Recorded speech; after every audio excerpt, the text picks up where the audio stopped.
नमस्कार दोस्तों, मेरा नाम है शशिकांत पंडित और आपका स्वागत है मूनस्टोन क्लासेस में। तो इस पर्टिकुलर वीडियो में हम लोग एनवायरनमेंट एंड इकोलॉजी सीरीज को कंटिन्यू करेंगे और इसमें हम लोग आ चुका है chapter number 4 that is aquatic ecosystem. और एक्वाटिक इकोसिस्टम का ये पार्ट नंबर 2 है।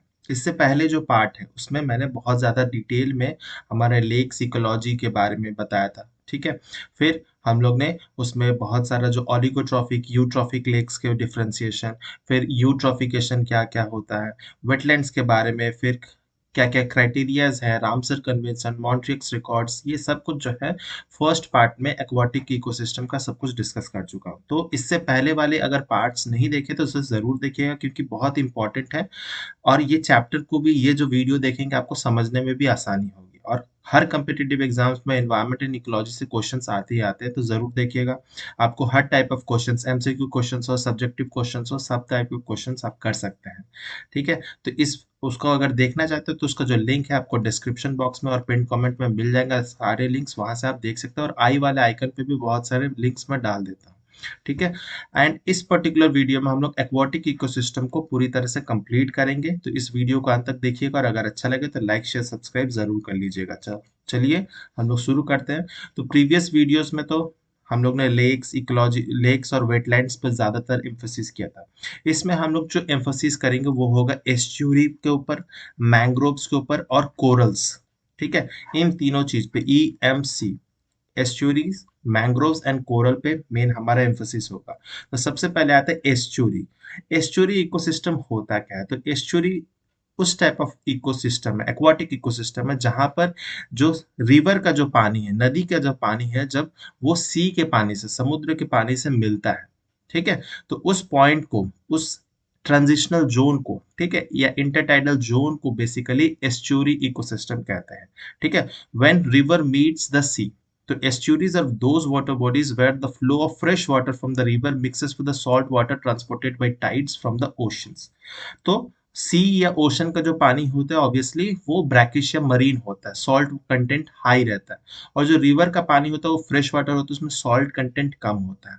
तो यहाँ पर जो सैलिनिटी लेवल होता है, ये जो एस्चुरी वाला रीजन है, ये वाला पार्ट में यहाँ पर इन बिटवीन होता है, ठीक है। तो इनकी जो सैलिनिटी होती है, मैक्सिमम हम लोग ने देखा था कि 35 पीपीटी होती है, ठीक है, फॉर ओशन और सी वाटर, या उससे भी ज्यादा हो सकती है अगर डेड सी की बात की जाए। लेकिन तो इसकी जो सैलिनिटी होती है एस्चुरी की, बेसिकली 0 से 35 तक ये राइज करती है।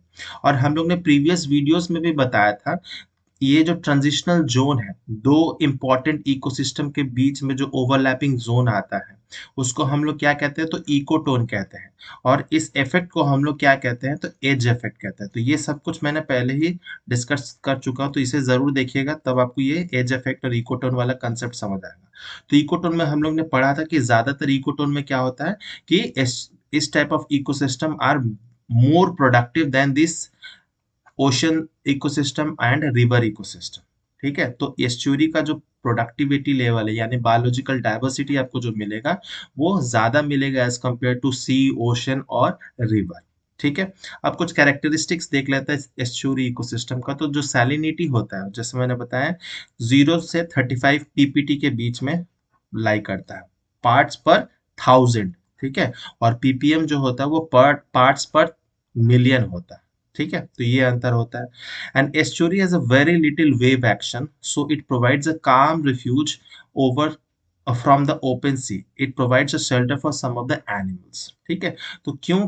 क्योंकि यहाँ पर जो है वेव एक्शन जो है, ओशंस में, सीज में वेव एक्शन बहुत ज्यादा होती है एंड रिवर में भी ज्यादा होती है। लेकिन हम धीरे धीरे समझेंगे कि जो एस्चुरी वाला जोन होता है वहां पर वेव एक्शन बहुत कम होता है। तो यहाँ पर जो एनवायरनमेंट है वो काफी ज्यादा स्टेबल रहता है। तो बहुत सारे जो एनिमल क्रिएचर्स हैं उसमें भी, जैसे क्रोकोडाइल, टाइगर्स, बहुत सारे रेप्टाइल्स एनिमल्स, फिर एवियन फौना जो होता है, बर्ड्स वगैरह, बहुत सारे जो है यहाँ पर रहना पसंद करते हैं, ठीक है। And it is the most productive region as it receives the high amount of nutrient from fresh and marine water. तो यहाँ पर दोनों ही आपको न्यूट्रिएंट लेवल यहाँ पर मिल जाएगा, तो बहुत ज्यादा ये प्रोडक्टिव रहता है। एज इफेक्ट वाला कंसेप्ट तो मैंने बताई है। अब एस्चुरी फॉर्मेशन जो होता है, ठीक है, most estuaries can be grouped into 4 geomorphic character categories, ठीक है, based on physical processes responsible for the formation. तो किस किस कारणों से मेनली एस्चुरीज का फॉर्मेशन होता है? तो एक तो हो सकता है राइजिंग सी लेवल या ओशन लेवल किसी भी कारण से हो सकता है। दूसरा है movement of sand and sand bars. ये क्यों होता है? तो देख सकते हैं जब भी रिवर्स फ्लो करता है तो रिवर्स के साथ साथ सिल्ट जो है वो भी मूव करता है। तो एस्चुरी वैसे जगह में होता है जहां पर बहुत सारा जो सैंड डिपोजिशन या सिल्ट का बहुत ज्यादा डिपोजिशन होता है। इसीलिए मैं काम रिफ्यूज की जो बात कर रहा था, यहाँ पर स्टेबल एनवायरनमेंट होता है। ठीक है। तो यहाँ पर क्या होता है, movement of sand and sandbars के कारण भी बहुत बार क्या होता है, यहाँ पर एस्चुरी का फॉर्मेशन होता है। एंड साथ ही साथ इसके साथ साथ ही डेल्टास का भी बहुत ज्यादा फॉर्मेशन होता है। जहां जहां आपको एस्चुरीज मिलेंगे वहां पर ज्यादातर आपको डेल्टास भी मिल जाएंगे। ठीक है, ज्योग्राफी में आपने पढ़ा ही होगा। फिर ग्लेशियल प्रोसेसेस कारण से भी हो सकता है। एंड चौथा है हमारा टेक्टोनिक प्रोसेस। ठीक है, टेक्टोनिक प्लेट्स के मूवमेंट के कारण भी हो सकता है, सब्सिडेंस वगैरह से भी ये पॉसिबल हो सकता है। अब इसके डिटेल में जाएंगे तो वो अलग पार्ट हो जाएगा, क्योंकि ये सारा जो कंसेप्ट है बेसिकली जियोलॉजी का ये ज्यादातर कंसेप्ट है। ठीक है, इतना हम लोग डिटेल में नहीं जाना चाहेंगे इसमें। फिर the bank of estuary channels form a favored location for human settlement which use the estuaries for fishing and commerce। तो यहाँ पर क्या है, जैसे मैंने बताया बहुत ज्यादा प्रोडक्टिव होता है, बायोडाइवर्सिटी रिच होती है, तो यहाँ पर फिशिंग जोन बहुत ज्यादा होता है मछली के लिए, मछली पालन के लिए, और साथ ही साथ कॉमर्स एक्टिविटीज के लिए भी यहाँ पर बहुत इंपॉर्टेंट एक जोन बन जाता है। बट नाउअडेज क्या हो रहा है, ज्यादातर जो इंडस्ट्रीज की एफ्लुएंस होती है, फैक्ट्रीज की जो सीवेज या एफ्लुएंस होती है, उसको एस्चुरी जैसे जगह पे डंप कर दिया जाता है। तो ये एक बहुत ज्यादा प्रॉब्लम है, अलार्मिंग सिचुएशंस है। बहुत सारे जो वाटर बॉडीज है इसीलिए पॉल्यूटेड पाए जाते हैं इंडिया में। ठीक है, तो इस पे भी हम लोग आने वाले कुछ टाइम में और ज्यादा डिटेल में बात करेंगे।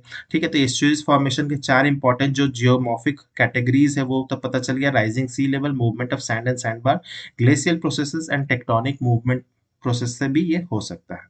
ठीक है, एंड दे ऑल्सो, ये जो फंक्शंस है बेसिकली एस्चुरी का क्या करता है, तो एस्चुरी जो है they act as an filter for some dissolve constituent in river water, this precipitate in the zone where river water meet sea water. तो यहाँ पर क्या है, एस्चुरीज मान लेते हैं ये पॉइंट है। ठीक है, ये वाला पॉइंट जो है एस्चुरी है, इधर में हमारा सी वाटर है और इधर में है हमारा रिवर वाटर। तो रिवर वाटर के साथ साथ हमेशा क्या होता है, यहाँ पर बहुत सारे सिल्ट भी आते हैं, सी से भी कुछ सिल्ट आते हैं। तो यहाँ पर जो है एस्चुरीज के पास में क्या होता है, डेल्टा फॉर्मेशंस भी होते हैं। एंड साथ ही साथ बहुत सारे जो पेड़ हैं, स्पेशली जो मैंग्रोव्स ट्रीज हैं, यहाँ पर मैंग्रोव ट्रीज यहाँ पर ग्रो करते हैं। तो ये क्या करता है, बेसिकली सैंड या सिल्ट जो अभी आता है उसको होल्ड करके रखता है। ठीक है, इसको होल्ड करके रखता है।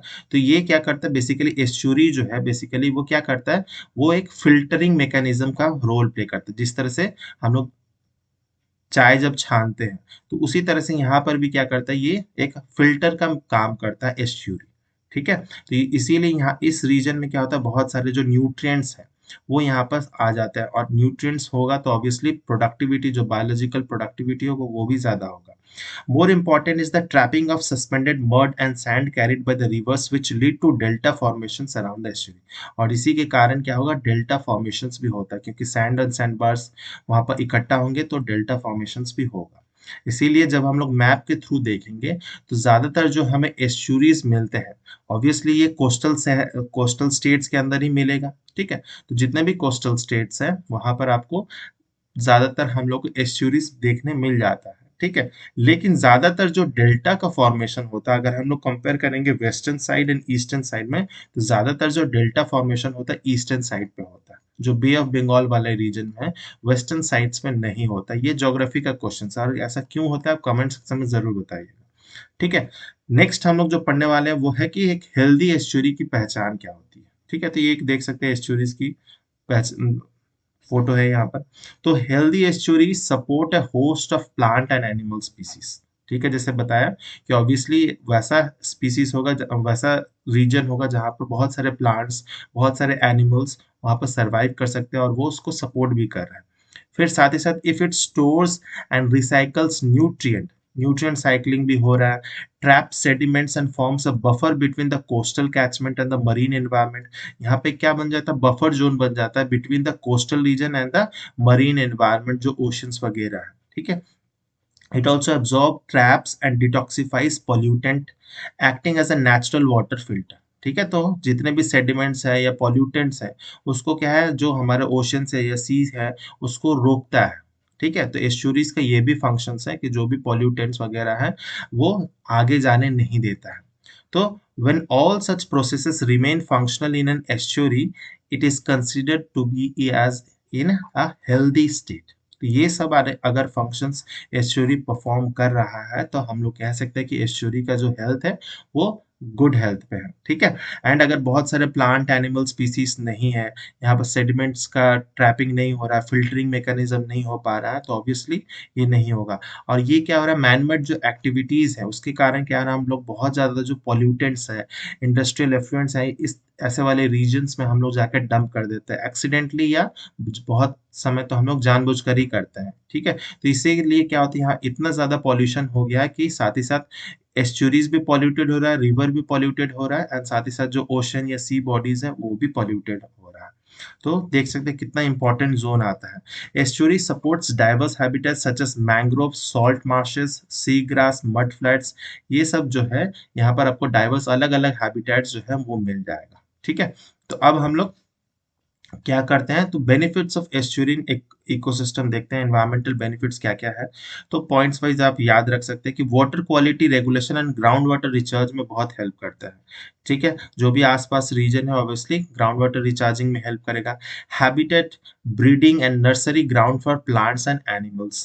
ठीक है, बहुत सारे यहाँ पर जो प्लांट्स एनिमल्स है वो सर्वाइव करते हैं, जैसे कि ज्यादातर आपको क्या मिल जाएगा, तो रॉयल बंगाल टाइगर जो है ऐसे कंडीशंस में भी सर्वाइव कर सकते हैं। बहुत सारे प्लांट है, मैंग्रोव्स की ट्रीज है, बहुत सारे क्रोकोडाइल रेप्टाइल स्पीसीज है, स्नेक्स के स्पीसीज है, एम्फीबियंस है, सब मिल जाएगा आपको।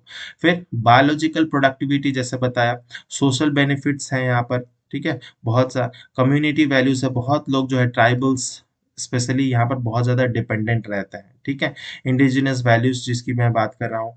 फिर रिक्रिएशनल वैल्यूज भी है, बहुत लोग टूरिज्म पर्पस के लिए आते हैं। नॉलेज रिसर्च वैल्यूज तो ऑब्वियसली होगा ही। फिर इकोनॉमिक बेनिफिट्स भी है इससे, कमर्शियल फिशिंग्स होते हैं, पोर्ट्स एंड हार्बर्स भी है, navigation and tourism, agriculture, aquaculture and other industries हैं। स्टॉर्म एंड इरोशन प्रोटेक्शन से भी ये हेल्प करते हैं एस्चुरीज। तो जब भी स्टॉर्म वाटर या फ्लड वाली की सिचुएशंस आती है, तो ये फ्लड मैनेजमेंट में भी ये एस्चुरीज जो है बहुत ज्यादा हेल्प करती है। तो these are the benefits of estuarine ecosystem. ठीक है, तो बहुत इंपॉर्टेंट है एस्चुरीज के बारे में। ठीक है, एंड इश्यूज क्या क्या है मेनली एस्चुरीज से रिलेटेड, तो issues of Indian estuarine ecosystem अगर देखा जाए, तो सबसे पहला जो है वाटर फ्लो का इशू क्या है, तो changes in the water flow in various estuaries either far in excess या फिर बहुत कम है। ठीक है, या तो बहुत ज्यादा पानी आ रहा है या फिर बहुत कम आ रहा है। तो वाटर फ्लो अगर मैनेज नहीं कर पाएंगे, तो ऑब्वियसली जो एस्चुरी का बायोडाइवर्सिटी है ना, उसका जो इकोसिस्टम है वो डिस्टर्ब होगा, और वो डिस्टर्ब होगा तो जो भी डिपेंडेंट स्पीसीज हैं उस पे, वो भी डिस्टर्ब होंगे। तो जो हुगली है, नर्मदा, कृष्णा, गोदावरी, पुलिकट, ये सब यहाँ पर वाटर फ्लो जो है फ्लक्चुएट होते रहता है। दूसरा जो इश्यूज है, सबसे ज्यादा इंपॉर्टेंट इश्यू है, वो है पॉल्यूशन एंड वाटर क्वालिटी। ठीक है, तो वाटर फ्लो कभी काल हो सकता है क्लाइमेट इश्यूज के कारण भी हो सकता है, नेचुरली भी हो सकता है, लेकिन पॉल्यूशन एंड वाटर क्वालिटी ये तो मैन मेड ही है। तो अगर इंडस्ट्रीज और सीवेज वगैरह सारे वहीं पर अगर हम लोग डंप करेंगे, तो ये होगा ही प्रॉब्लम। फिर रिक्रिएशन एंड टूरिज्म, बहुत लोग क्या करते हैं, टूरिज्म या रिक्रिएशनल पर्पस के लिए बनाए जाते हैं, लेकिन उसको हम लोग सही तरह से यूज नहीं करते हैं, और वहां पर जाके गंदगी करते हैं, प्लास्टिक फेंकते हैं। तो वो भी एक रिक्रिएशनल जब भी बोटिंग होती है, तो वहाँ का इकोसिस्टम है जो वो भी डिस्टर्ब होता है, रिक्रिएशनल फिशिंग्स वगैरह। फिर नेविगेशन पर्पस के लिए बहुत बड़े बड़े जो शिप्स आके डॉक होते हैं, ठीक है, उसके कारण भी बहुत ज्यादा प्रॉब्लम होता है। तो जो हुगली है वेस्ट बंगाल का, चिलिका लेक है उड़ीसा का, तो यहाँ पर भी ऐसे प्रॉब्लम्स होते हैं ज्यादातर। ठीक है, फिर पोर्ट्स एंड शिपिंग जैसे बताया, हुगली नदी का ड्रेजिंग है ना, इसके कारण भी यहाँ पर बहुत सारे जो बड़े बड़े शिप्स, कार्गो शिप्स यहाँ पर डॉक होते हैं। तो यहाँ का जो इकोसिस्टम है, जो पहले 50 साल पहले जो भी प्लांट स्पीसीज या एनिमल स्पीसीज होते थे यहाँ पर, वो अभी प्रेजेंट नहीं है इसके कारण। फिर लैंड यूज देख सकते हैं, expansion of urban and rural settlements, क्योंकि पॉपुलेशन बढ़ रहा है, तो बहुत सारे बिल्डिंग्स, इंडस्ट्रियल या इंडस्ट्रीज, इंफ्रास्ट्रक्चर क्रिएट हो रहे हैं। तो बहुत लोग जो है एस्चुरीज के आसपास भी रह रहे हैं, तो जो भी वहाँ पर फॉरेस्ट वगैरह है उसको काटा जा रहा है, ठीक है? तो लैंड यूज़ वहाँ का चेंज हो रहा है, माइनिंग इंडस्ट्रीज़ भी का कारण हो रहा है, जैसे हुगली नदी है, जुआरी जो है गोवा में प्रेज़ेंट है, वैसे एस्चुरीज़ में भी हो रहा है। एग्रीकल्चर तो हर जगह ही हो रहा है, हर एस्चुरीज में एग्रीकल्चर, क्योंकि ऑब्वियसली पॉपुलेशन बढ़ेगा तो फूड का जो डिमांड है वो भी बढ़ेगा, इसीलिए एग्रीकल्चर का एरिया भी बढ़ेगा, ठीक है। डंपिंग ऑफ सॉलिड वेस्ट, ये तो मैंने सारे बताया। फिर कमर्शियल फिशिंग एंड एक्वाकल्चर भी है, तो over exploitation of target fish stocks due to increased demands, ठीक है, इसके कारण भी होता है ज्यादातर। जो हमारी वेस्ट बंगाल वाले रीजन में हिल्सा मछली के कारण जो होता है, ठीक है, हिल्सा मछली बहुत ज़्यादा ओवर एक्सप्लॉइट किया जाता है। इवन जो बांग्लादेश वाला रीजन है, जो सुंदरबन डेल्टास वाला है, ज़्यादातर हिस्सा जो सुंदरबन का डेल्टा है वो बांग्लादेश में, तो यहाँ पर भी जो इकोसिस्टम है सुंदरबन डेल्टा का, both in India as well as in Bangladesh जो है वो काफ़ी ज़्यादा डिस्टर्ब्ड है। एंड ये क्यों हो रहा है? तो over exploitation of the target fish stocks, इतनी ज़्यादा फिशिंग की जा रही है, कमर्शियल फिशिंग एक्वाकल्चर प्रैक्टिस किया जा रहा है कि वहाँ का पूरा इकोसिस्टम जो है, जो इंडिजिनस स्पीसीज प्रेजेंट थे, वो सब खत्म होते जा रहे हैं। जैसे कि obstructing the migratory routes of fish and prawns, ठीक है, फिश एंड प्रॉन्स का भी माइग्रेटरी रूट्स को ऑब्स्ट्रक्ट किया जा रहा है, चिलिका एंड पुलिकेट जैसे लेक में। Destruction of biodiversity through prawn seed collection and operation of small mesh नेस्ट, ठीक है। तो इसको जब प्रॉन्स वगैरह छोटी-छोटी होती है, ठीक है? मछली जिसे झींगा मछली कहते हैं बेसिकली, वो उसको पकड़ने के लिए बहुत छोटे-छोटे मेश यूज़ किए जाते हैं और आयरन के, स्टील के मेश यूज़ किया जाता है। इसके कारण जो अदर क्रिएचर्स हैं, फिर जो रूट सिस्टम होते हैं वहाँ के प्लांट के, वो भी पूरी तरह से डिस्टर्ब होते हैं, ठीक है? तो ये एस्चुरी जो है, वहाँ का जो सेडिमेंट्स प्रेज़ेंट होते हैं, वो भी पूरी तरह से डिस्टर्ब होते हैं और पूरा टोटली जो इकोसिस्टम है एस्चुरी का, वो भी प्रॉब्लम में आता है, ठीक है। एंड सातवां तो ऑब्वियसली क्लाइमेट चेंज, हर टॉपिक में क्लाइमेट चेंज एक अहम हिस्सा रहेगा एनवायरमेंट एंड इकोलॉजी में। तो submergence of catchment area due to the rise in water level, global warming होगा तो वाटर लेवल राइज होगा ही, तो ये प्रॉब्लम होगा ही। Change in biodiversity profile affecting the production and productivity, तो ये अगर होगा तो ऑब्वियसली बायोडाइवर्सिटी प्रोफाइल जो है उस इकोसिस्टम को वो चेंज होगा, प्रोडक्शन एक्टिव प्रोडक्टिविटी है वो भी नीचे ही आएगा, ठीक है। तो ये लगभग हर इंडियन एस्चुरीज में ऐसा देखे जा रहे हैं, ठीक है। तो इंडिया में जो है बहुत-बहुत आपको ज़्यादातर एस्चुरीज मिल जाएँगे आसानी से, ठीक है? लेकिन वो उनकी जो स्थिति है वो बहुत सही नहीं है एट प्रेज़ेंट, तो उनको बचाना बहुत ज़्यादा ज़रूरी है। तो इस वीडियो के अंत में हम लोग देखेंगे कि गवर्नमेंट क्या-क्या स्टेप्स ले रहे हैं, क्या-क्या स्कीम्स चल रही है for conservation of this kind of ecosystems, ठीक है? नेक्स्ट हम लोग जो इकोसिस्टम पे आ जाएँगे वो है हमारा मैंग्रोव्स, ठीक है? तो मैंग्रोव्स भी बहुत ज़्यादा इसी से रिलेटेड है। तो मैंग्रोव्स आर कैरेक्टरिस्टिक्स, इसका एक डेफिनेशन है बेसिकली, तो ये डेफिनेशन है, mangroves are the characteristic littoral plant formation of tropical and sub tropical sheltered coast line, ठीक है। तो प्रीवियस वीडियो में मैंने लिटोरल एंड लिम्नेटिक जोन्स के बारे में डिस्कस किया था, ठीक है। तो ऐसे वाले जो ये जो पानी वाला रीजन होता है, तो ये जो होता है सबसे पहले जो शोर, ये लैंड के आसपास में जो होता है, तो इसको हम लोग लिटोरल बोलते हैं, ठीक है। और ये जो था ये लिम्नेटिक जोन होता था। तो ज्यादातर मैंग्रोव जो है इसी शोर वाले जो कोस्टलाइन सोर्स होते हैं वहीं पर प्रेजेंट होता है। तो लिटरल प्लांट फॉर्मेशंस होते हैं, देख सकते हैं यहाँ पर फोटो में भी। और ये ज्यादातर कहाँ मिलेगा आपको? तो ट्रॉपिकल एंड सब ट्रॉपिकल, ज्यादातर ट्रॉपिकल में मिलेगा, सब ट्रॉपिकल्स में थोड़े बहुत मिल जाते हैं। तो mangroves are basically trees and bushes growing below the high water level of spring tides, which exhibits remarkable capacity for salt water tolerance। अब क्यों? क्योंकि ये जो है यहाँ का जो वाटर है वो ब्रैकिश वाटर है। यहाँ पर जो सॉल्ट की सैलिनिटी होती है वो 0 से 35 पीपीटी के बीच में लाई करता है। तो यहाँ पर सैलिनिटी बहुत हाई होता है।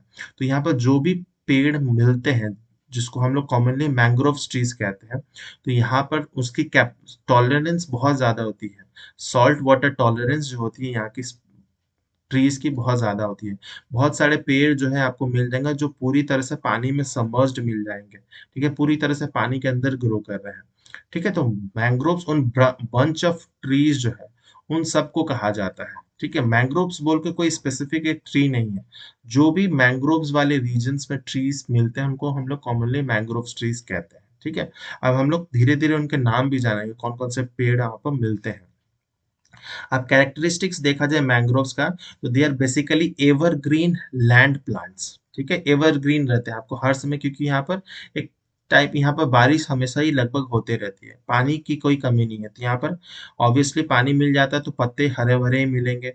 And sheltered source littoral zones में मिलते हैं typically on tidal flats, deltas, estuaries, bays, creeks and barrier islands, इन सब पे ही आपको कोस्टलाइन वाले एरियाज में जहाँ पर भी पानी मिलता हो या फिर जहाँ पर मरीन या ब्रैकिश वाटर हो, तो यहाँ पर आपको मैंग्रोव्स आसानी से दिख ही जाते हैं। ठीक है, and the best locations are where abundant silt is brought down by the rivers or on the backshore of accreting sandy beaches। तो ऑब्वियसली ये तो पता ही है कि जो सिल्ट आता है रिवर्स के साथ में वैसे जोन में होता है, या फिर बैकशोर ऑफ द एक्रीटिंग सैंड बीचेस के आसपास में भी मिल जाएगा। ठीक है, तो ये हमें वेस्टर्न साइड्स में ज्यादातर मिलता है, क्योंकि हम लोग जब भी इंडिया के रिवर्स के बारे में देखते हैं तो ज्यादातर जो रिवर्स है वो ईस्ट वर्ड फ्लोइंग है। ठीक है, तो ईस्टवर्ड फ्लोइंग के कारण क्या है, सिल्ट भी जो है वो ईस्टवर्ड ही आएगा। तो जो हमारा बे ऑफ वाला बंगाल वाला रीजन है, यहाँ पर मैंग्रोव ट्रीज या डेल्टास जो है ज्यादातर मिलते हैं। वेस्ट फ्लोइंग रिवर बहुत इंडिया में कम ही है, इसीलिए हम लोग को ज्यादातर इंडिया में मिलता है, ये एक कारण है। ठीक है, their physical adaptation to salinity stress and to water logged anaerobic mud is very high. तो यहाँ पर जो भी पेड़ मिलते हैं उनका सैलिनिटी या सॉल्ट टॉलरेंस जो लिमिट होता है वो बहुत ज्यादा होता है, और ये क्या होता है ज्यादातर जो है वाटर लॉक्ड सिचुएशंस में मेनली ग्रो करते हैं।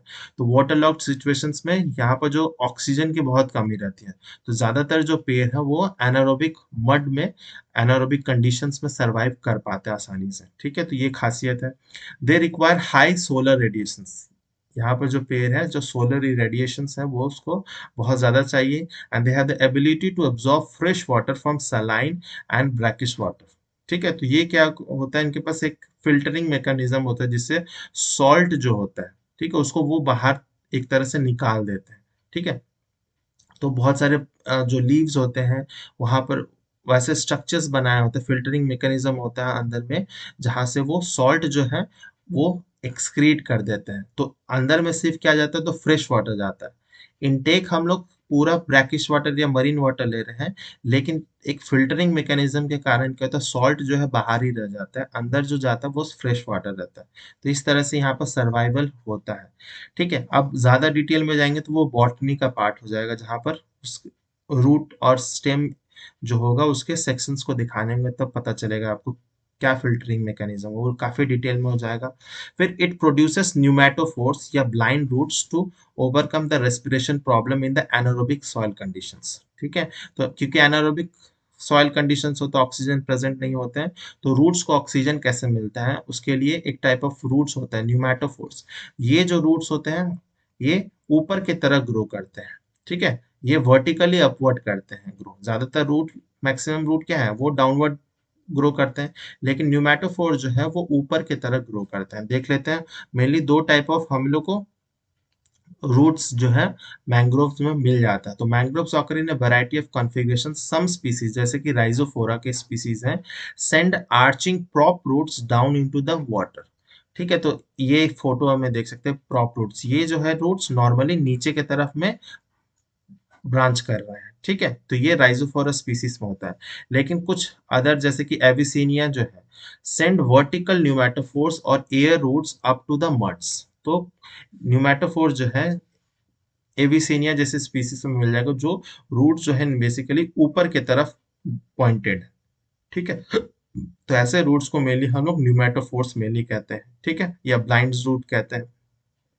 तो most mangrove vegetations has lenticellated bark which facilitate more water loss, क्योंकि ये वाट हमेशा पानी वाले रीजन में ग्रो करता है तो पानी की यहाँ पर कमी नहीं रहती है, तो वाटर को जल्दी से जल्दी निकालना पड़ता है, तो इसके लिए मेनली स्टोमाटा काम करता है। तो स्टोमाटा क्या करता है, स्टोमाटा जो है वो वाटर को in the form of vapour release कर देता है by the process of transpiration. इस स्टोमाटा के अलावा भी लेंटी सेल्स प्रेजेंट होता है, और लेंटी सेल्स का भी यही फंक्शंस होता है कि वो ज्यादा से ज्यादा जो वाटर इनटेक हुआ है उसको वेपर के फॉर्म में बाहर निकालते हैं। तो लेकिन लेंटी सेल्स जो है वो बार्क में प्रेजेंट होता है, वो स्टेम रीजन में पेड़ में प्रेजेंट होता है। तो ज्यादातर जो यहाँ के स्टेम्स होते हैं या बार्क्स होते हैं वहां पर लेंटी सेल्स मिलता है। तो ये इसका कहना है। ठीक है, and leaves are very thick and contain salt secreting glands, जो मैं बोल रहा था filtering mechanism, they contain salt secreting glands होते हैं, जिससे ये सॉल्ट जो एक्सेस सॉल्ट होता है वो निकाल देता है। तो अगर गौर से ऐसे पेड़ों को देखेंगे तो लीव्स के नीचे जो है आपको नमक जैसे कुछ कुछ प्रोडक्ट जो है वो मिल जाता है, बाई प्रोडक्ट मिल जाता है। एक बहुत इंपॉर्टेंट चीज है वो बताना है कि मैंग्रोव एग्जिबिट विविपेरिटी। ठीक है, viviparity mode of reproduction. Seed germinate in the tree itself before falling to the grounds. तो बायोलॉजी में आपने पढ़ा होगा ओविपेरस एंड विविपेरस। विविपेरस वैसे होते हैं जैसे कि ह्यूमन बीइंग्स, हम लोग क्या है विविपेरस है, हम लोग क्या होता है यंग वंस को डायरेक्ट डिलीवर करते हैं। ठीक है, ओविपेरस में क्या होता है यंग वंस जो होते हैं वो अंडे के फॉर्म में डिलीवर होते हैं, फिर वो कुछ दिनों बाद वहां से वो बाहर निकलते हैं। ठीक है, जैसे मुर्गियों में होता है, तो वो क्या है ओविपेरस है। तो मैंग्रोव्स जो है वो विविपेरिटी होता है, तो जो सीड जर्मिनेट करते हैं वो ट्री में ही हो जाता है। ठीक है, फिर वो ग्राउंड पे गिरते हैं। अगर वो ट्री जो है डायरेक्टली सीड जो है डायरेक्टली अगर मड में गिरेंगे या पानी में गिरेंगे तो क्या होगा, वो सैलाइन जो वाटर है ना, उस कंडीशन में वो ग्रो नहीं कर पाएंगे, वो सर्वाइव ही नहीं कर पाएंगे। और वो सर्वाइव नहीं कर पाएंगे तो उनकी ऑब्वियसली पॉसिबल नहीं है आगे के लाइफ।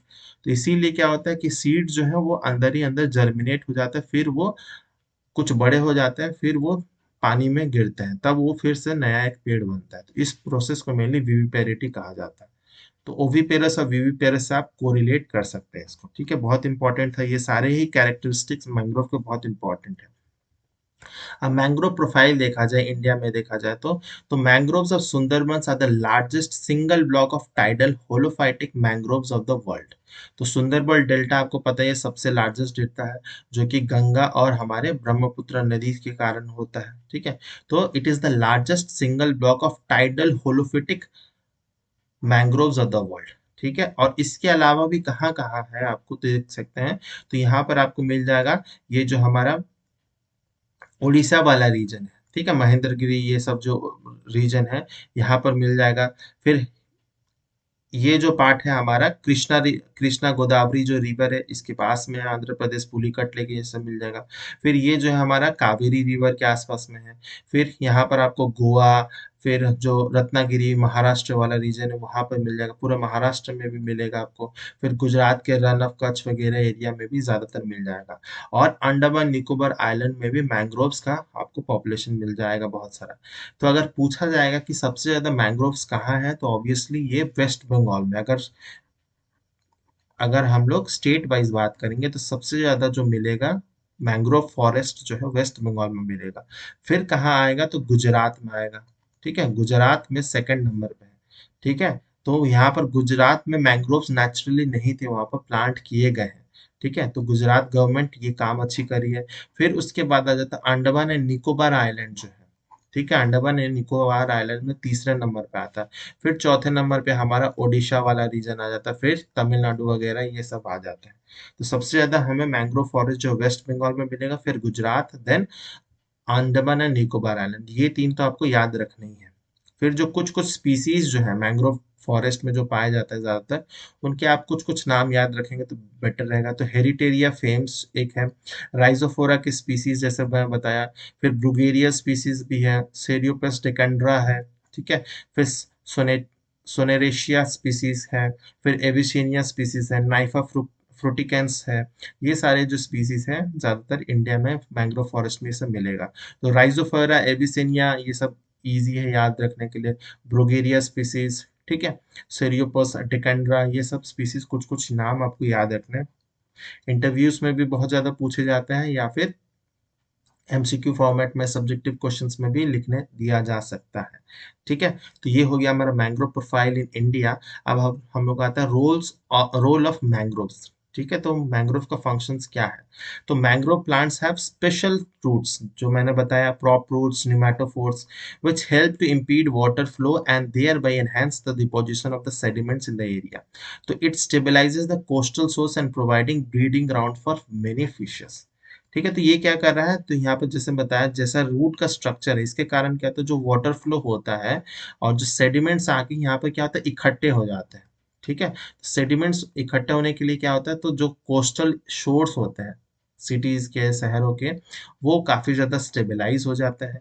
पहला पॉइंट तो ये है एंड ऑल्सो इसके साथ-साथ provide breeding ground for many fishes. Fishes के साथ-साथ बहुत सारे एम्फिबियंस हैं, टर्टल्स हैं, है ना? टॉर्टोइज़ हैं, यहाँ पर आके ब्रीड करते हैं। तो ये बहुत इम्पोर्टेंट एक पॉइंट है। Next point is that mangroves moderate monsoonal tidal floods and reduce inundation of the coastal lowlands. तो जो कोस्टल लोलैंड्स होते हैं, वहाँ पे फ्लडिंग वगैरह ना हो, टाइडल फ्लड के कारण भी इसको भी कंट्रोल करने में हेल्प करता है, ठीक है? So it also prevent coastal soil erosion, बहुत इंपॉर्टेंट है। It protect coastal lands from tsunami, hurricanes and flood, बहुत बहुत इंपॉर्टेंट है कि जब सुनामी आया था इंडिया में 2004 के करीब, तो ज़्यादातर तमिलनाडु रीजन्स, आंध्र प्रदेश, यहाँ पर बहुत ज़्यादा इफ़ेक्ट हुआ था, ठीक है? अंडमान निकोबार तो पूरी तरह से तहस-नहस हो ही गया था। श्रीलंका के भी बहुत सारे पार्ट में तहस-नहस हो गया था। लेकिन जो वेस्ट बंगाल, ओडिशा वाला रीजन है, वहाँ पे उतनी ज़्यादा तबाही नहीं हुई थी। ये क्यों हुआ था? क्योंकि यहाँ पर मैंग्रोव फॉरेस्ट ऑलरेडी प्रेज़ेंट थे, नहीं तो वेस्ट बंगाल, ओडिशा में बहुत तबाही होती। तो मैंग्रोव फॉरेस्ट के कारण ही क्या एक नेचुरल बैरियर बना लेता है, ठीक है? तो कभी भी वो तूफान, हरिकेन्स आए या फिर सुनामी या कोई भी नेचुरल कैलामिटी आए, उससे एक प्रोटेक्शंस, एक लेयर बना देता है, ठीक है? तो बहुत-बहुत इम्पोर्टेंट है, इसीलिए गवर्नमेंट जो है, जैसे गुजरात गवर्नमेंट, ये क्या कर रहे हैं, तो ये मैंग्रोव्स का बहुत ज़्यादा प्लांटेशंस वहाँ पर कर रहे हैं, ठीक है? तो बहुत सारी जितने भी कोस्टल स्टेट्स हैं, उनको करना चाहिए, ठीक है? फिर mangroves enhances the natural recycling of nutrient, very important. Mangroves also support numerous floras, avian fauna and wild life, जैसे मैंने बताया रॉयल बंगाल टाइगर्स है, क्रोकोडाइल्स है, बहुत सारे एम्फिबियंस हैं, स्नेक्स हैं, फिर एवियन फौना, बहुत सारे जो बर्ड्स है, वाटर बर्ड्स हैं, वो यहाँ पर आके रहते हैं, उनका घर है। फिर provide a safe and favourable environment for breeding, spawning, rearing and several fishes, बहुत सारे जो फिशेस हैं, और उसका कितना इकोनॉमिक इंपॉर्टेंस है, कितना ज़्यादा कॉमर्स होता है, कितने ज़्यादा लोग खाते हैं, ये भी बहुत ज़्यादा डिपेंड करता है ऐसे मैंग्रोव वाले रीजन्स में, ठीक है? फिर सुंदरबन में बहुत सारे जंगल ऐसे भी हैं जहाँ पर बहुत सारा जो हनी होता है, ठीक है? वहाँ वन ऑफ द वर्ल्ड्स की जो बेस्ट हनीज़ होते हैं, वो आपको फॉरेस्ट एरियाज़ में मिल जाते हैं।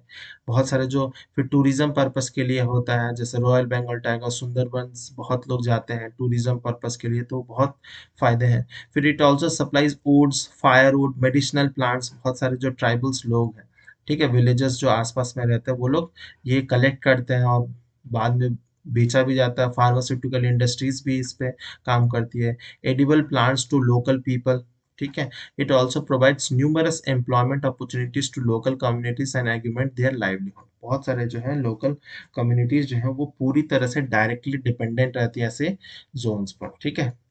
तो बहुत इंपॉर्टेंट है, मैंग्रोव्स इकोसिस्टम के बारे में आपको समझ आ गया होगा।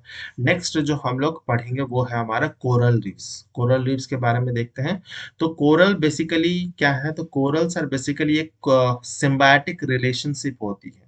अब सिम्बायोटिक रिलेशनशिप किसके किसके बीच में होती है, तो कोरल पॉलिप्स, ठीक है? कोरल पॉलिप्स एक स्मॉल क्रिएचर्स होते हैं, एनिमल्स होते हैं, और साथ ही साथ जो हमारे एल्गीज होते हैं, जूजैंथलीज जिसको कहा जाता है, ठीक है?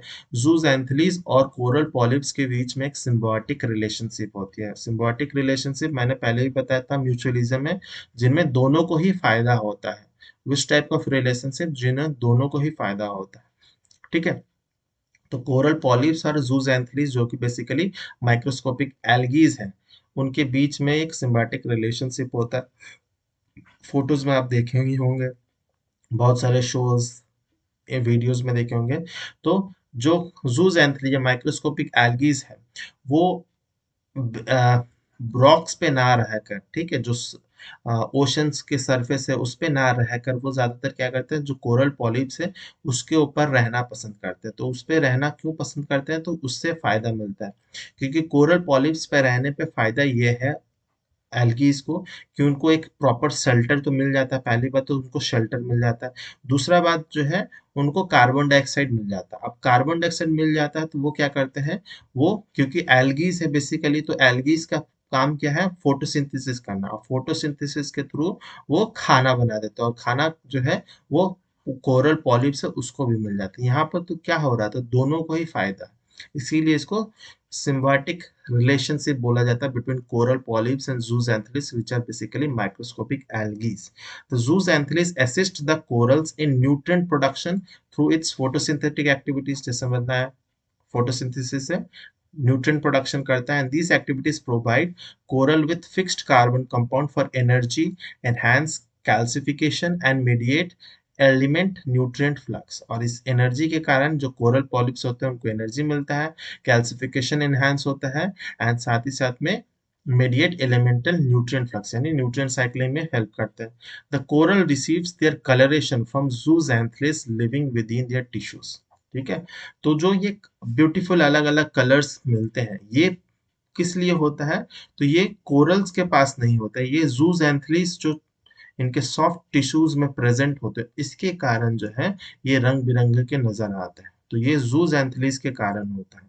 तो अलग अलग टाइप ऑफ एल्गीज प्रेजेंट होते हैं, तो उसके कारण ये अलग अलग कलर्स जो है हमें दिखने मिलता है।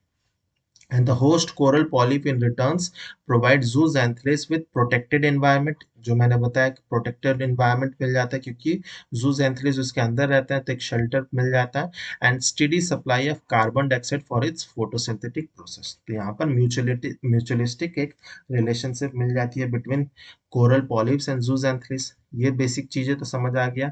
And there are two types of corals. ठीक है, ज्यादातर hard corals and soft corals, जैसे कि सी फैंस, गोर्गोनियास एक स्पीसीज होते हैं बेसिकली। ठीक है, सॉफ्ट कोरल्स के, लेकिन जो हार्ड कोरल्स होते हैं वही एक रीफ्स बनाते हैं। बेसिकली रीफ्स यानी फॉरेस्ट लाइक स्ट्रक्चर्स बना देते हैं जहां पर बहुत सारे जो कोरल्स है इकट्ठा हो जाते हैं, यानी कोरल्स की बेसिकली कॉलोनीज बन जाते हैं। तो ये कौन बनाता है, तो हार्ड कोरल्स ही बनाते हैं।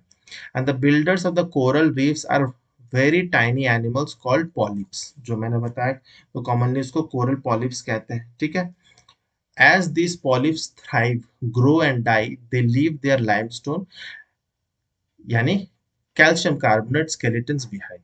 ठीक है, तो कोरल जो होते हैं वो कोरल पॉलिप्स जो होते हैं वो ग्रो करते हैं। ठीक है, फिर उनका जब डेथ हो जाता है तो वो बच क्या जाता है, उनका जो स्ट्रक्चर है वो zooxanthellae तो हट जाते हैं, बच क्या जाता है तो सिर्फ कैल्शियम कार्बोनेट बन जाते हैं या बच जाते हैं यानी लाइमस्टोन।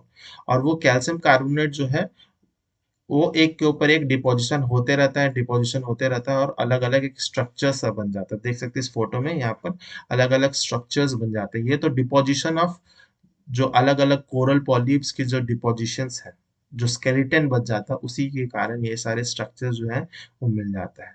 तो ज्यादातर देखने में सबको लगे कि कुछ ये लिविंग क्रिएचर, लेकिन ये बेसिकली नॉन लिविंग क्रिएचर्स है, बेसिकली स्केलेटन्स है। ठीक है, skeletons covered ultimately by living polyps. ठीक है, नेक्स्ट हम लोग फीचर अगर देखेंगे तो कोरल रीफ या कोरल्स जो है basically they occur in shallow tropical areas where sea water is clean, clear and warm. ठीक है, तो कोरल्स हमें वहीं मिलेंगे जहां पर पानी बहुत ज्यादा गहरा नहीं है, ट्रॉपिकल रीजन में मिलेगा, और जहां पर पानी जो है साफ है, क्लियर है एंड वार्म है। ठीक है, बहुत ज्यादा ठंडा नहीं है या बहुत ज्यादा गर्म भी नहीं है। ठीक है, और ट्रांसपेरेंसी होना चाहिए। ठीक है, क्योंकि सनलाइट इनको पसंद है, बहुत ज्यादा भी सनलाइट पसंद नहीं है लेकिन वहां पर ट्रांसपेरेंसी होना चाहिए, टर्बिडिटी ज्यादा रहेगा तो नहीं रह पाएंगे। Coral reef occur cover in India रफली कितना है इंडिया में, तो 19,000 स्क्वायर किलोमीटर एरिया में कोरल रीफ जो इंडिया में मिलते हैं। And coral reefs are one of the most productive and complex coastal ecosystem with high biological diversity. जैसे मैं पहले वीडियो से ही बता रहा हूँ, जो ओशंस की बायोडाइवर्सिटी है, एक्वाटिक बायोडाइवर्सिटी, वो बहुत बहुत ज्यादा है as compare to terrestrial biodiversity. Terrestrial biodiversity हम लोग आसानी से देख सकते हैं, रिसर्च हो सकता है, लेकिन एक्वाटिक बायोडाइवर्सिटी पे बहुत ज़्यादा काम हुआ नहीं है, बहुत ज़्यादा रिसर्च हुआ नहीं, इसीलिए हम लोग को पता नहीं है। तो बहुत ज़्यादा बायोडाइवर्सिटी मिल सकती है इस पर रिसर्च, ऑब्वियसली स्कोप बहुत ज़्यादा है as compare to terrestrial biodiversity. The corals are generally slow growing colonies of animals while zooxanthellae are fast growing animals और फास्ट ग्रोइंग सॉरी प्लांट्स। ठीक है, एल्गी है, माइक्रोस्कोपिक एल्गी है तो उसका रिप्रोडक्शन बहुत ज्यादा तेजी से हो जाता है। ठीक है, and in coral reef ecosystem many invertebrates vertebrates plant live in close association with the corals. इसीलिए इसको बहुत ज्यादा प्रोडक्टिव और बायोलॉजिकली डाइवर्स इकोसिस्टम माना जाता है। The tight resource coupling and recycling allowing coral reefs to have extremely high productivity and biodiversity such as they are referred as the tropical rainforest of the oceans। तो बहुत बार ये questions favourite रहता है ये questions कि which ecosystem is called या which organisms are called the tropical rainforest of the oceans। ठीक है, तो ये होगा coral reefs are basically called the tropical rain forest of the ocean. तो जिस तरह से रेन फॉरेस्ट का रहता है, जैसे कि अमेज़न रेन फॉरेस्ट हो गया, है ना? उसी तरह से ये जो है कोरल रीफ जो है वो हमें tropical rain forest of the oceans कहा जाता है। अब क्लासिफिकेशन देखा जाए या देयर लोकेशन अगर देखा जाए तो the coral reefs are classified depending on their locations. ठीक है, कहाँ मिलते हैं। ठीक है, तो बेसिकली 4 टाइप्स के हमें कोरल रीफ्स जो है मिलते हैं। पहला जो है फ्रिंजिंग होता है, फिर दूसरा है पैच एंड तीसरा है बैरियर एंड चौथा है एटॉल। ठीक है, तो सबसे पहले अगर यहाँ पे फोटो देख सकते हैं, फ्रिंजिंग जो रीफ्स होते हैं बेसिकली यार कॉन्टिन्यूअस विद द शोर, जो शोर लाइन होते हैं उसके साथ कंटिन्यूअस ये रहता है। ठीक है, and they are very very common. ज्यादातर जो वर्ल्ड में पाया जाता है वो ज्यादातर फ्रिंजिंग रीफ्स होते हैं। फिर जो पैच रीफ्स होते हैं वो फ्रिंजिंग रीफ्स का ही बेसिकली अलग अलग, मतलब वो पैचेस में फॉर्म होते हैं बेसिकली। ठीक है, वो कंटिन्यूअस नहीं होते हैं विद द शोज, इसीलिए उसको हम लोग पैच ही कहा जाता है। ठीक है, और जो बैरियर रीफ्स यहाँ पर देख सकते हैं, एक सर्कल सा एक बैरियर सा बन जाता है बेसिकली। तो जैसे कि ऑस्ट्रेलिया में जो है ग्रेट बैरियर रीफ है। ठीक है, ऑस्ट्रेलिया में जो प्रेजेंट है वो क्या है, हमारा बैरियर काइंड ऑफ रीफ है। फिर एटॉल्स है, ज्यादातर जो हमें मालदीव्स वाला रीजन है, लक्षद्वीप वाला रीजन, वहाँ पे एटॉल्स मिल जाएगा जो कि सर्कुलर शेप में या सेमी सर्कुलर शेप्स में, ऐसे हॉर्सशू शेप में ज्यादातर रीफ्स मिल जाते हैं। तो फ्रिंजिंग रीफ तो पता चल गया, अंडमान वगैरह में प्रेजेंट है। फिर patch reefs are isolated and discontinuous patches, जो मैं बताया था कंटिन्यूअस नहीं है, lying shoreward or offshore of reef as seen in the Pak Bay, Gulf of Mannar, Gulf of Kutch में ही हम लोग को मिल जाता है। ठीक है, श्रीलंका वाला और इंडिया वाला जो रीजन है गल्फ ऑफ मन्नार वहां मिल जाता है, कच्छ गल्फ ऑफ कच्छ में मिल जाता है। बैरियर रीफ जो है, बैरियर रीफ और linear offshore reef structures that run parallel to the coast lines. ठीक है, वो एकदम कोस्ट लाइन के पैरेलल चलते हैं। तो ऑस्ट्रेलिया वाला अगर देखा जाए तो वो पैरेलली चलते हैं and arise from the submerged shelf platforms. ठीक है, थोड़े उठे हुए होते हैं। And the water body between the reefs and their shore is termed as lagoons. ठीक है, तो जो वाटर बॉडीज प्रेजेंट होते हैं between the reefs and the shore is termed as lagoons. And barrier reef are seen in Nicobar, Lakshadweep में मिल जाएगा। Atolls जो है, एटॉल्स आर बेसिकली सर्कुलर और semi circular reefs that arise from the subsiding sea floor platforms or coral reefs building keeps ahead of subsidence। ठीक है, तो atolls basically circular semi circular reefs होते हैं। ठीक है, ज्यादातर लक्षद्वीप वाले रीजन में मिल जाता है। मालदीव रीफ ज्यादातर जो मिलेगा हम लोग को एरेबियन सी में जितने भी है ज्यादातर एटॉल से मिलते हैं।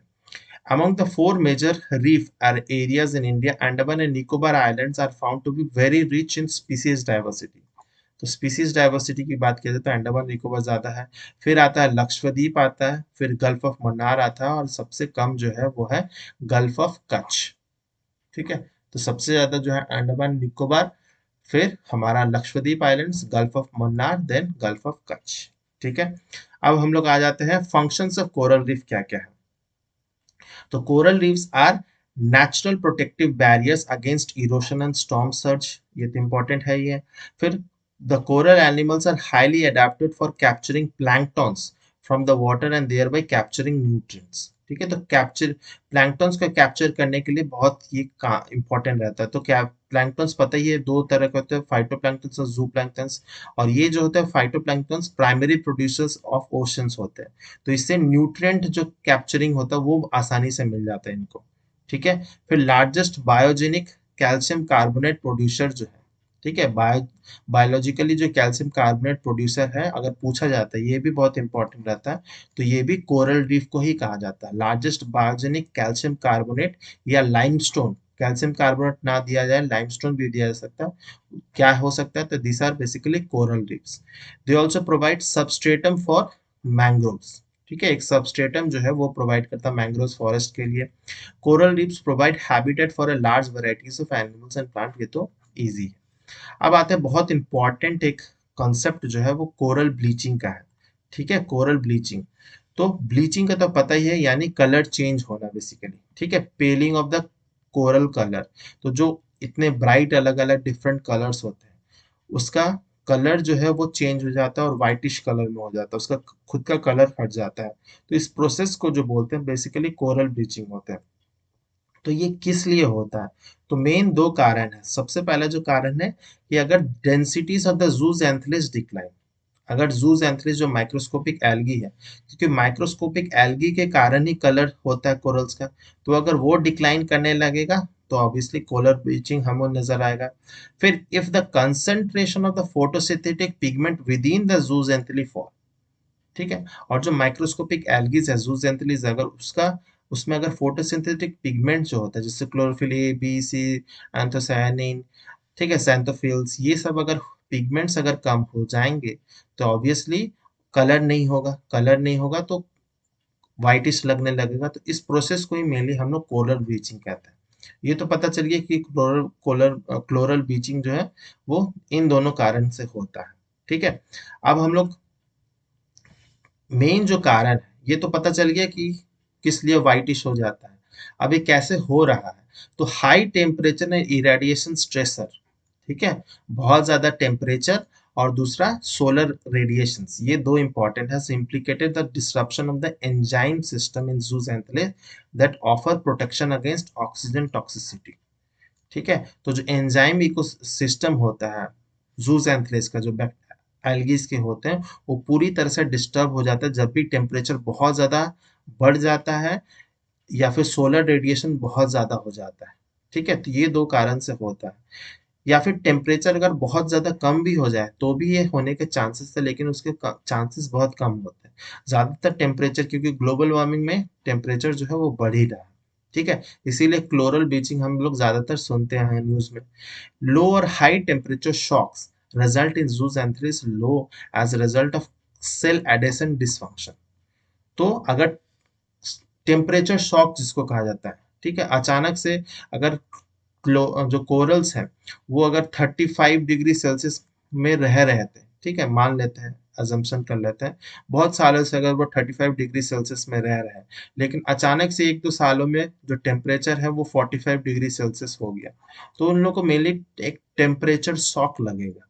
ठीक है, या टेम्परेचर 35 से वो सीधा 25 डिग्री हो गया, तो उनको एक टेम्परेचर शॉक लगेगा। तो इसके कारण क्या होता है, जो सेल एडिशन होता है वो डिसफंक्शनल हो जाता है कोरल्स का, और इसीलिए एंजाइम जो सिस्टम है वो भी ब्रेक हो जाता है, और ये इसका कलर जो है धीरे धीरे जूज एंथलिस मरने लगते हैं, और जूज एंथलिस मरने लगेंगे तो ऑब्वियसली कलर जो है वो चला जाएगा।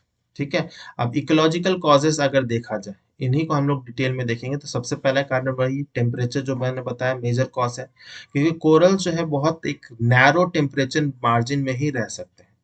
ठीक है, और जैसे जैसे हमारा टेम्परेचर ग्लोबल वार्मिंग हो रहा है, सी वाटर लेवल राइज हो रहा है, तो इसके कारण सी वाटर लेवल राइज के कारण भी बहुत इंपॉर्टेंट होता है कि क्योंकि कोरल्स ज्यादातर शैलो वाटर में रह रहे हैं, अगर सी वाटर लेवल बढ़ेगा तो ऑब्वियसली उसका जो विथ है या डेप्थ है वो बढ़ जाएगा, तो शैलोअर रहेगा ही नहीं। ठीक है, टेम्परेचर बहुत ज्यादा अगर हो जाएगा तो ये भी कारण है। फिर bleaching events also occur during the sudden temperature drops accompanying intense upwelling episodes.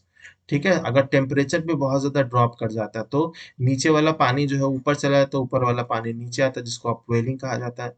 तो पूरी तरह से जो है वो इकोसिस्टम को डिस्टर्ब करता है।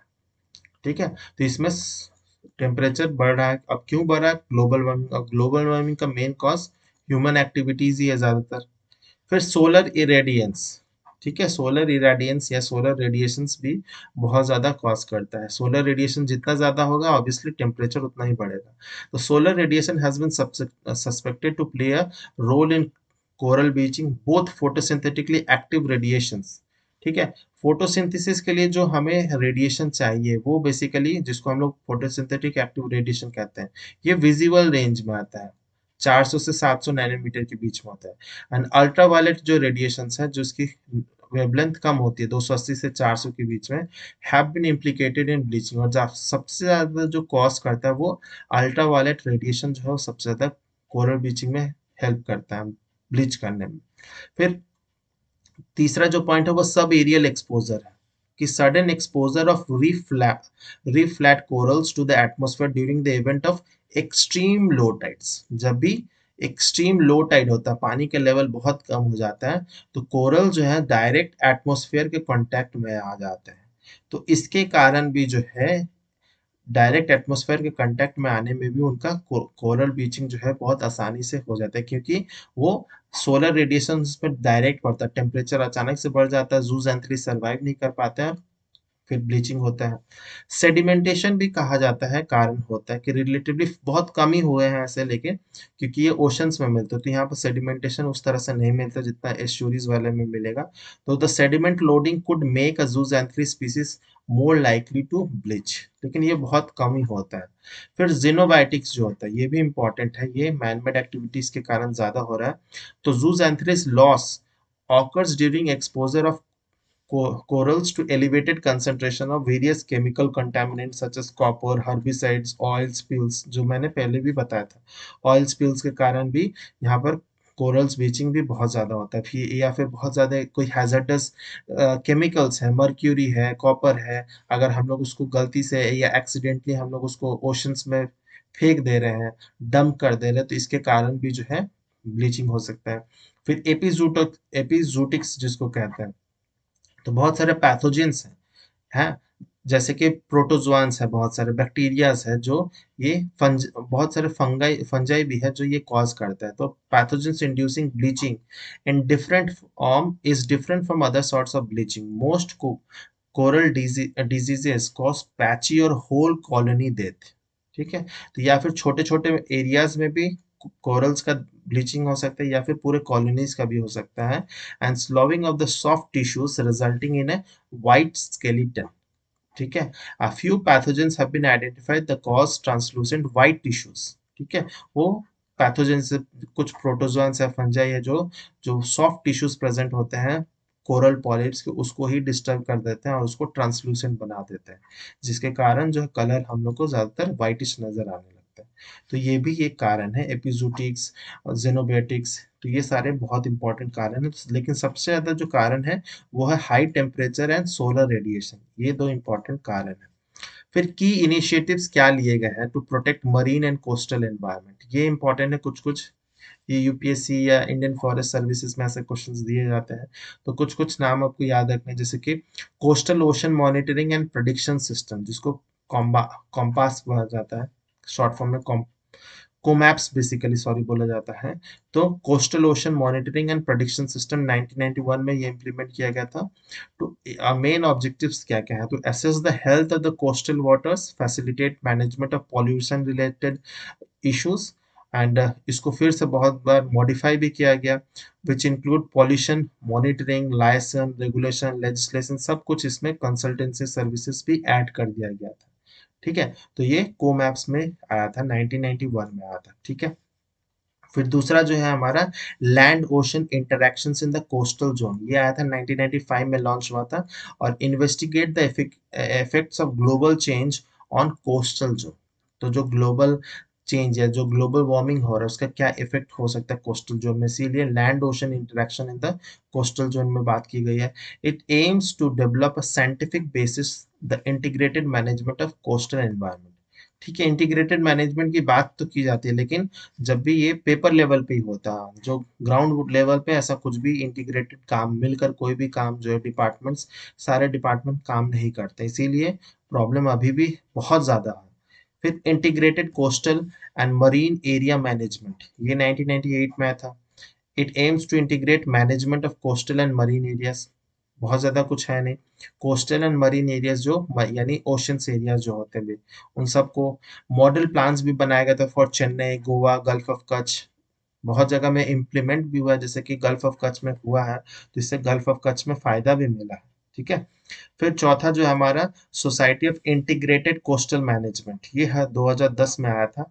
Major national initiative to protect the coastal ecosystem.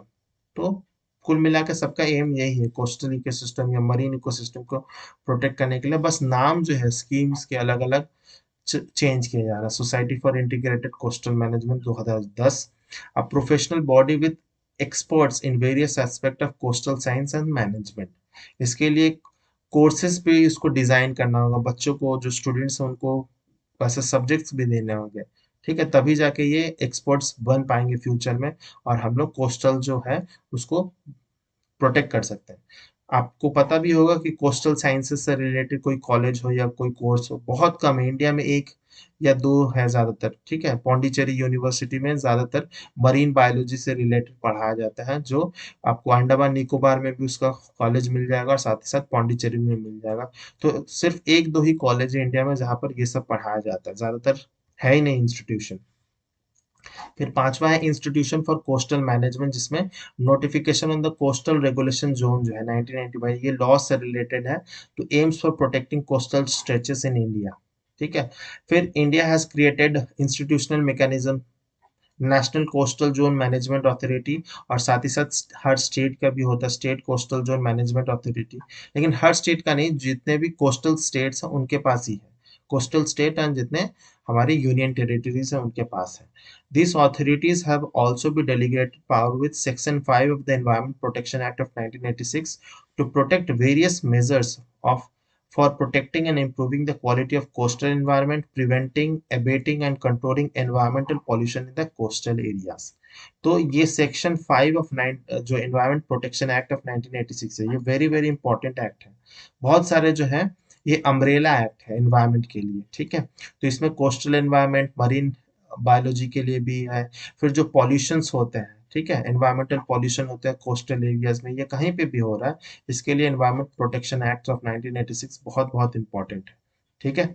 तो ये सारे जो है स्टेप्स बाय द गवर्नमेंट लिए गए हैं, लेकिन ऐसा भी कुछ भी नहीं है। अगर आप कोस्टल एरियाज में रहते होंगे तो आपको सिचुएशन पता होगा। कमेंट सेक्शन में जरूर लिखिएगा कि सिचुएशन कैसा है कोस्टल एरियाज में। जो कोरल रीफ्स है या फिर आपने कभी कोरल रीफ्स देखे होंगे लाइव में, तो उसका एक्सपीरियंस भी शेयर कर सकते हैं। इस पर्टिकुलर वीडियो में हम लोग इतना ही होगा, जिससे हम लोग ये चैप्टर जो है एक्वाटिक इकोसिस्टम पूरी तरह से कंप्लीट कर चुके हैं। तो कोई भी डाउट सजेशन हो कमेंट सेक्शन में लिख सकते हैं आप। शेयर एंड सब्सक्राइब नहीं किया तो जरूर से जरूर कीजिएगा। मिलेंगे हम लोग नेक्स्ट वीडियो में एक नए चैप्टर के साथ में, जिसमें हम लोग चैप्टर नंबर 5 यानी एनवायरमेंटल पॉल्यूशन, ये भी चैप्टर को हम लोग डील करेंगे नेक्स्ट वीडियो में। टिल देन बाय बाय, जय हिंद।